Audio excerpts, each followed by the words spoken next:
नमस्कार, मी सागर जोशी. TV9 मराठीमध्ये आपलं स्वागत आणि बातमीपत्रात आता घेणार आहोत गावखेड्यातील महत्त्वाच्या बातम्यांचा वेगवान आढावा. 36 जिल्हे 50 बातम्यांमधून. नाशिकमध्ये पेसा पदभरतीसाठी आदिवासी बांधव आक्रमक. जिल्हाधिकारी कार्यालयासमोर आंदोलकांचा रास्ता रोको. आंदोलनस्थळी पोलिसांचा बंदोबस्त तैनात. भारती पवार आणि आमदार हिरामण खोसकर यांच्या विरोधामध्ये आदिवासी समाजाचे विद्यार्थी आक्रमक. पेसा कायद्याअंतर्गत पदभरती करण्याची आंदोलकांची मागणी. संतप्त आंदोलकांकडून भारती पवार चले जावच्या घोषणा.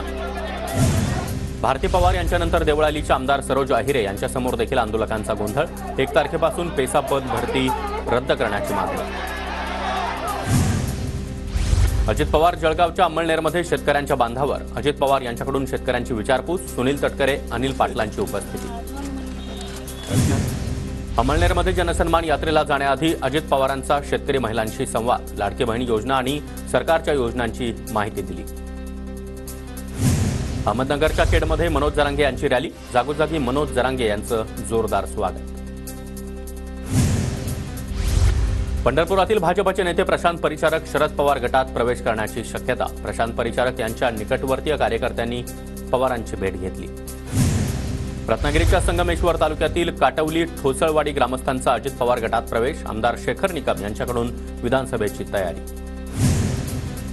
राज ठाकरेंच्या विदर्भ दौऱ्या अगोदर मनसे आक्रमक. विदर्भामध्ये ताफा अडवला तर तिथेच चोप देणार. बीडमध्ये ठाकरे गटानं चाफ्यावर सुपारी फेकल्याच्या प्रकारानंतर मनसे जिल्हाध्यक्षाचा इशारा. सोलापूरमधील मोहोळ अप्पर तहसील कार्यालयाच्या मुद्द्यावरून खासदार प्रणिती शिंदे आक्रमक. कार्यालयावरून मुख्यमंत्री लोकांची दिशाभूल करत असल्याची प्रणिती शिंदे यांची टीका. हिंगोलीच्या कावड यात्रेमध्ये मुख्यमंत्री एकनाथ शिंदे यांची हजेरी. संतोष बांगर यांच्या नेतृत्वामध्ये कावड यात्रेचं आयोजन. कळमनुरी शहरातील चिंचाळेश्वर ते हिंगोलीतील अमृतधारा मंदिरापर्यंत कावड यात्रा.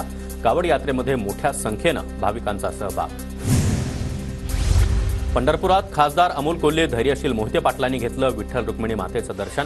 मंदिर समितीचे सदस्य संभाजी शिंदे, कोल्हे आणि मोहिते यांचा सत्कार. राज्यामध्ये आतापर्यंत 123% पावसाची नोंद. नागपूरमध्ये सर्वाधिक तर नाशिकमध्ये सर्वात कमी पाऊस झाल्याची नोंद. पावसामुळे कोकणामध्ये सर्वाधिक पिण्याचं पाणी तर संभाजीनगरला अद्यापही दमदार पावसाची प्रतीक्षा. जायकवाडीच्या पाणी पातळीमध्ये वाढ. पाणीसाठा 28.31%वर. 7,692 क्युसेकनं पाण्याची आवक सुरू. धाराशिव जिल्ह्यातील 199 प्रकल्पामध्ये अद्याप मुबलक पाणीसाठा नाही. सरासरीच्या तुलनेमध्ये केवळ 72% पाऊस होऊन देखील प्रकल्पामध्ये पाणीसाठा नाही. जळगावच्या हतनूर धरणामधून पाण्याचा विसर्ग सुरूच. हतनूर धरणाचे 14 दरवाजे पूर्णपणे उघडले. 69,217 क्युसेकनं तापी नदीमध्ये पाण्याचा विसर्ग.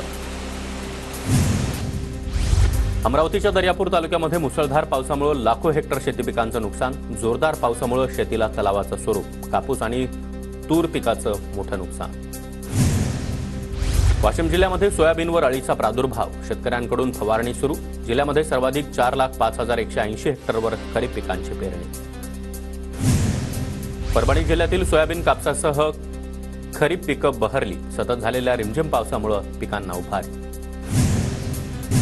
चंद्रपूरमध्ये कुख्यात गुंड हाजी सर्व्हरवर 5 अज्ञात व्यक्तीकडून गोळीबार. गेल्या 1.5 महिन्यामध्ये गोळीबाराची ही 4थी घटना. कायदा सुव्यवस्थेवर प्रश्नचिन्ह उपस्थित. पुण्यातील खेड तालुक्यातील चिंचोशी कृषी विभागामार्फत शेतीशाळेचं आयोजन. सोयाबीन पिकावरील कीड रोग नियंत्रण आणि ऊस पिकावरील